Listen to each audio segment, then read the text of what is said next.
मनुष्य के अंतिम संस्कार के बाद शमशान घाट से लौटते समय उसे पलटकर देखने को मना किया जाता है। इसलिए इस बात का लोग सख्ती से पालन भी करते हैं। पर आखिर ऐसा करने से मना किया क्यों जाता है? क्या ऐसा करने से कोई अपशगुन होता है? चलिए जानते हैं। हमारे धर्म शास्त्रों में जन्म से लेकर मृत्यु तक किए जाने वाले सभी संस्कारों और रिवाजों का एक खास मतलब बताया गया है। शमशान घाट से लौटते समय परिवारजनों को मृत व्यक्ति की चिता को पलटकर नहीं देखने के पीछे भी एक खास कारण है। कहा जाता है कि ऐसा करने से आत्मा का अपने परिवारजनों से और इस मृत्यु लोक से मोह टूट जाता है। क्योंकि अगर कोई परिवारजन शमशान घाट से लौटते समय चिता को पलटकर देख लेता है तो उस व्यक्ति की आत्मा को लगता है कि उसके परिवार वाले अभी भी उससे जुड़े रहना चाहते हैं, जिसकी वजह से वो इस संसार की मोह माया से मुक्त नहीं हो पाता है। ऐसा हो सकता है कि यह देखकर वो आत्मा फिर से अपने परिवार के पास लौटने की कोशिश भी करने लगे। ऐसा कुछ ना हो इसीलिए चिता को पलटकर नहीं देखा जाता है। उसे ऐसा जताया जाता है कि अब परिवार को उससे कोई मोह नहीं है, जिसके बाद आत्मा को अपने परिवार से कोई मोह नहीं रहता है और वो यमलोक जाने के लिए खुद को तैयार कर लेती है। इसके अलावा ये भी कहा जाता है कि मरने के बाद आत्मा का खुद पर कोई काबू नहीं रहता, इसलिए हो सकता है कि उसको पीछे पलटकर देखने वालों पर वो काबू करने की भी कोशिश करे,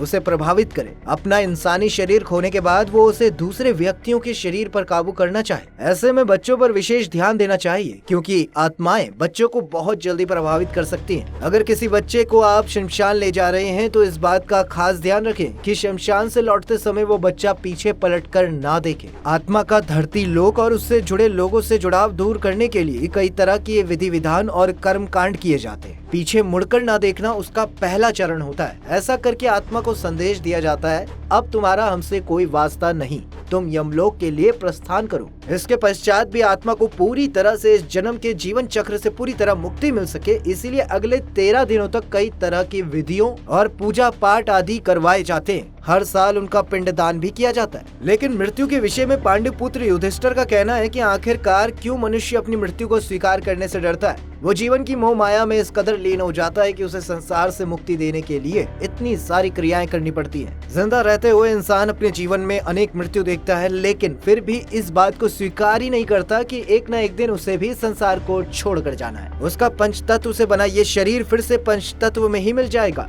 मृत्यु का ये सत्य जितनी जल्दी मनुष्य समझ लेता है उसे उतनी ही कम पीड़ा होती है। मरने के बाद पृथ्वी लोक से जुड़े उसके रिश्ते कहाँ तक उसका साथ दे पाते हैं, चलिए ये भी जान लेते हैं। पति पत्नी का साथ जन्मों जन्मों तक माना जाता है, लेकिन सच्चाई ये है कि पति की मृत्यु के बाद पत्नी उसका साथ केवल घर की चौखट तक ही निभा पाती है। समाज के नियमों के अनुसार जब पति को शमशान घाट ले जाया जाता है तो पत्नी उसके साथ सिर्फ घर की चौखट तक ही आ पाती है। नियमों के हिसाब से और आगे जाने की उसे इजाजत नहीं होती। बात अगर मरने वाले के बेटे की करें तो बाप अपने बेटे पर जीवन न्यौछावर कर देता है और बेटा भी अपने पिता पर जान लुटाने को तैयार रहता है। लेकिन जब पिता की मृत्यु होती है तो बेटा अपने पिता का साथ केवल शमशान घाट तक ही दे पाता है। पिता को मुखाग्नि देने के बाद उसका साथ अपने पिता के लिए वहीं पर खत्म हो जाता है। और सबसे बड़ी बात, जीवन भर आप जिस समाज की परवाह करते हुए अपने सभी फैसले लेते हैं, हर एक काम करने से पहले ये सोचते हैं कि 4 लोग क्या कहेंगे। वो 4 लोग आखिरी समय तक केवल आपकी अंतिम यात्रा तक ही आपका साथ निभा पाते हैं। आपके जीवन की कुछ अच्छी बातों को याद करके 4 आंसू बहा कर वहाँ से चले जाते हैं। इसीलिए मनुष्य को जीवन भर अच्छे कर्म करने को ही कहा जाता है, क्योंकि मरने के बाद इस धरती लोक पर आपको अच्छे कर्मों के लिए ही याद किया जाता है। साथ ही इन्हीं अच्छे कर्मों की वजह से आपको यमलोक में जाकर भी कम से कम यातनाएं भुगतनी पड़ती हैं। शमशान घाट के नियम से जुड़ी ये वीडियो आपको कैसी लगी हमें कमेंट करके बताइएगा। वीडियो को लाइक कीजिएगा, ज्यादा से ज्यादा शेयर करिएगा।